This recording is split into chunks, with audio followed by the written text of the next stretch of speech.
Warbreaker is a good sampler of what Sanderson's fanbase likes about his writing.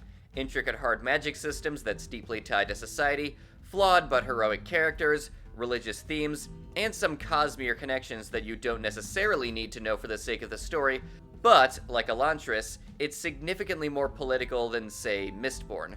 The world of Nalthis has a magic system based on color and breath. Every person in Nalthis is born with a single breath that can be given to other people. Collecting enough breaths can grant a person enhanced vision, and they can be imbued into objects and commanded to perform certain actions, like entangling enemies or lifting the user, or even as complex as retrieving a key to a prison cell.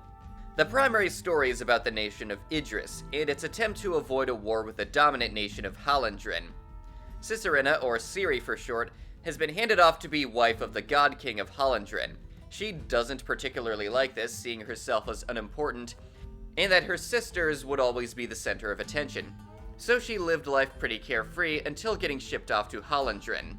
Once there, she's thrust into the complex political maneuvering of the Hallandren priests and their gods. Unlike Idris, which worships a single god, Ostre, Lord of Colors, Hallandren worships the God King, and a class of people known as the Returned. People who miraculously come back to life after death. One of the Returned, a rather unenthusiastic one named Lightsong the Bold, is just sort of vibing until he notices something is off about what some of the Returned and their priests seem to be doing, and he decides to investigate. All the while, Vivenna, Cirine's sister, has come to try and find a way to bring her home, and she quickly gets wrapped up in a much larger conspiracy. All the while, there's a mysterious figure named Vasher working in the shadows who seems to be a master of the awakening magic and knows a lot more than he's letting on.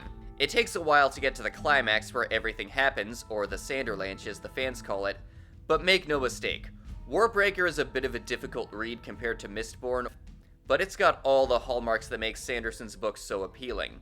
And it ends with the door open for a sequel.